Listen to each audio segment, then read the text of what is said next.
Cardboard. Such a simple and essential part of society for a lot of different reasons. Cardboard lets us make things and be more creative. Simple things such as boxes, or even more complicated things like pieces of cosplay. More things are made of cardboard than you think about it too. Cereal boxes, paper towel and toilet paper rolls, milk and juice cartons. Even Paperhead is an extremely fast-paced shooter, and directly from the Steam page, it's a mix of a fast-paced movement boomer shooter and an adventure horror game featuring a unique soundtrack.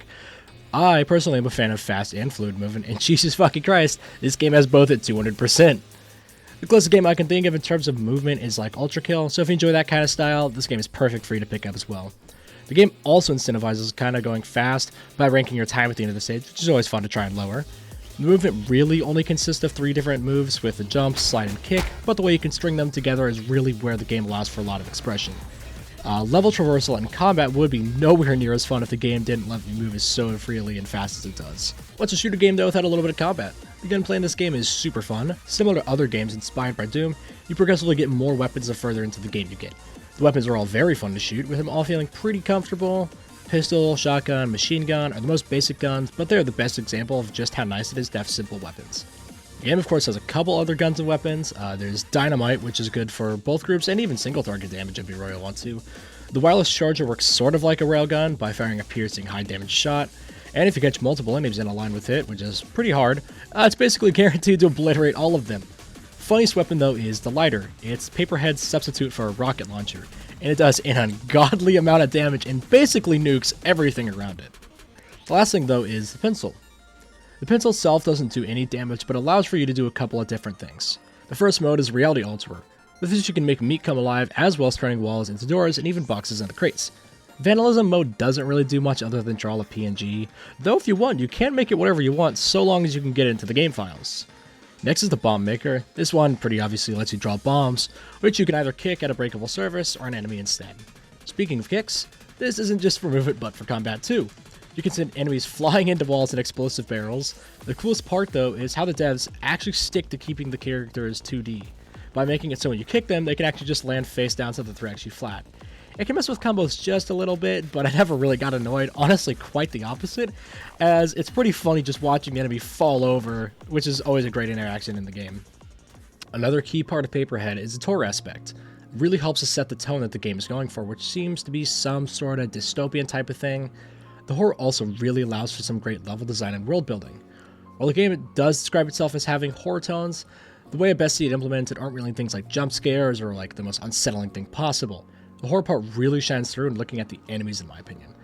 The blood and meat that come from literal cardboard enemies is what makes things unsettling. It's especially prevalent in the boss design since they're the most warped enemies possible. The level design I feel shows off the horror part the best.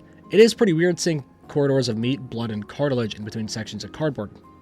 Current world building seems to be a little lackluster, but I'll give the devs the benefit of the doubt because this is literally only the public demo. That doesn't mean there isn't any though. The story, at least for me, is a little hard to fully piece together because the best way to understand it or find new pieces of the story is through the notes scattered around the levels. The game does have an intro cutscene that tells a bit of backstory, but it really leaves more questions than answers. The second level has a short clip that again just raises more questions, same with the combat sequence directly following it. There is another section later in the game that's similar to that second level where it's got like a TV screen. Again, it just leaves a bit of description, but it's still hard to piece together what's really happening. So right now, I can't give a full description of the story or lore for the game without being incredibly whack. But this game honestly just makes me more excited for the full release when that comes out so I can get really immersed in the world and not just the gameplay. As far as I know, this is the first game being developed by the team, which is aptly named Paperhead Team. Similar to my last video on Atlas, which you should watch if you haven't, the game is currently in its beta or development stage. Episode 0, which is what the game is right now, from my understanding is a kind of prologue to the game at the moment, kind of just showing off what the game has to offer in terms of gameplay and story. Again, while I may not understand the story fully, that doesn't mean it's not interesting to me, so I'm looking to that again when the full game comes out so I can really get a taste of it. And while I love speedrunning, I've never ended up finding a game that I could really sink into, but honestly this might just be the game that does it for me. At the end of the day though, if you've not played the game, I think you should check it out, and since it's free, if you don't like it, you don't have to worry about your money being wasted, so why not give it a shot? Sorry for this video taking so long to come out. It shouldn't have honestly taken this long. I had a lot of personal issues, we'll say.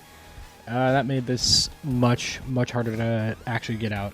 But things are looking better, and I do have a couple more ideas in the works. I'm still planning on probably making a couple of those other video ideas I had for Atlas. A couple other games in the works too I'm thinking of making, like maybe a Risk of Rain video, because I've been obsessed with that game since I bought it.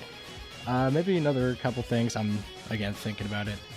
But this one also did take another bit of time. I am, like, happy about that graphic I made earlier with the people bit. That took me probably, I'm not even joking when I say about an hour to finish. So that was, like, that's something interesting, and that's, I feel like that was the only thing I could get too interesting in this video, which is a little upsetting. But if you like the video, like, subscribe, do all that fun stuff. Keep engaging with the video. I love reading comments. That's honestly probably one of my favorite things to do. I like seeing what people have to say. I like responding to them, so keep coming at that. It's always a great time for me. And once again, thank you. Have a good morning, day, night, evening, whatever it is for you, and I will see you next time.